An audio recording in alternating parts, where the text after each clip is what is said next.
ጤና ይስጥልኝ። እንደምን ከርማችኋል አድማጭ ተከታዮቼ? ማንዴላ ማን ነው በሚል ርዕስ የጀመርነው እውነተኛ ታሪክ የብዙዎቻችሁን ልብ እንደገዛ በምትሰጡኝ አበረታች ድጋፍ እያረጋገጥኩኝ ነው። ታሪኩ አስተማሪ ነው።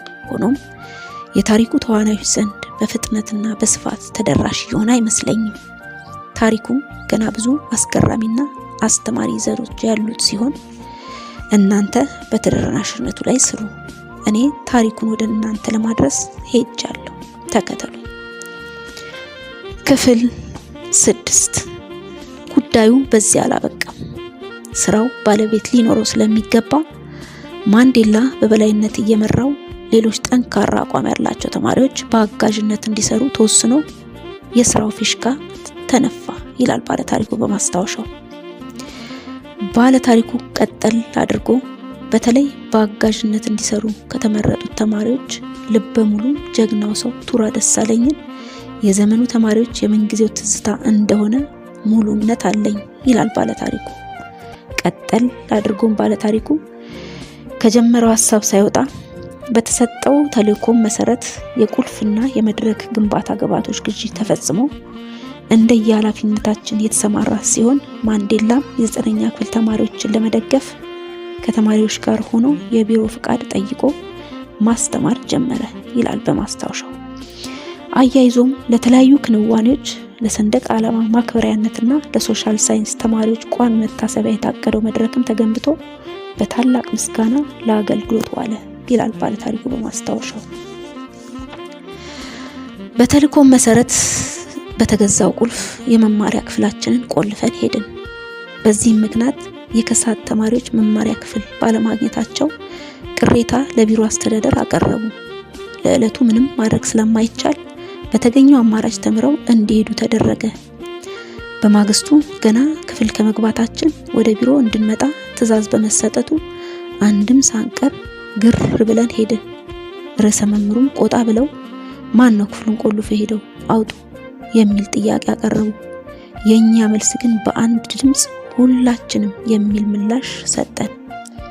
ርዕሰ መምህሩም ለእርምጃ ስላልተመቻቸውና በእርግጠኛ የዚህ ሐሳብ ጠንሳሽና መሪ ሊሆን የሚችለው ማንዴላ ነው፣ እነሱ ደግሞ ከርሱ ሐሳብ ፈቀቅ አይሉም ብለው በመጠርጠር ይመስለኛል አንድ ሰው ወክላችሁ ወደ ክፍላችሁ ተመለሱ በማለት አዘዙ ይላል ባለ ታሪኩ።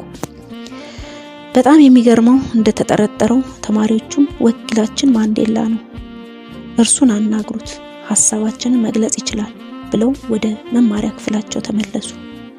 ርዕሰ መምህሩም ማንዴላ አፈጠጡበት።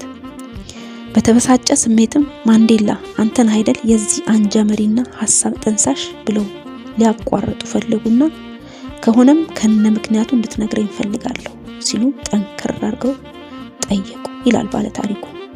ቀጥሎም ጥቂት ትንፋሽ ወሰድኩና ቲቸር ለሚከሰቱ ጉዳዮች በሙሉ ምክንያት ተደርጎ ሊወሰድ አይገባም። ይህንን ስል ውሳኔው የግሌ ባይሆንም የሐሳቡ ተባባሪ መሆኔን አልክድም። የእርምጃው መሰረታዊ መነሻም እኛ በምላስ የመላስ ያህል አስደተን የሄድነውን ክፍል የ9ኛ ክፍል ተማሪዎች ለማየት በሚቀፍ ደረጃ አቆሽሸው ትሄዳሉ። አግኝተን ምክር ለመስጠት ሞክረናል። ሆኖም የሰጡን ምላሽ እኛ ተማሪ እንጂ የጽዳት ሰራተኛ አይደለንም የሚል በመሆኑ እርምጃ ወስደናል። ቀጠል በማድረግም የአንጃው መሪ ለተባለው እዚህ ግቢም ሆነ በክፍል ውስጥ ምንም የተለየ አንጃም ሆነ መሪ የለም፣ ያለው ተማሪ ብቻ ነው ብዬ ሞገትኳቸው ይላል በማስታወሻው። ባለ ታሪኩም ይቀጥላል።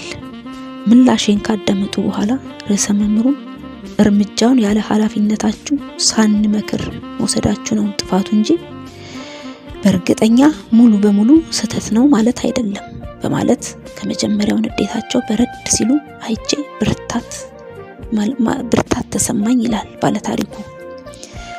ቀጠሉ ርዕሰ መምህሩ ለማንኛውም ዓላማው ጎጂ ስላልሆነ ወደ ክፍል ተመለስ፣ ለ9ኛ ክፍል ተማሪዎች ምክር እንሰጣለን፣ እንዲህ አይነት ስህተት ግን እንዳይደገም በሚል ተስማምተን በሰላም ወደ መማሪያ ክፍሌ ስመለስ በፈገግታ ስለገባው በጩኸትና በጭብጨባ ተቀበሉ።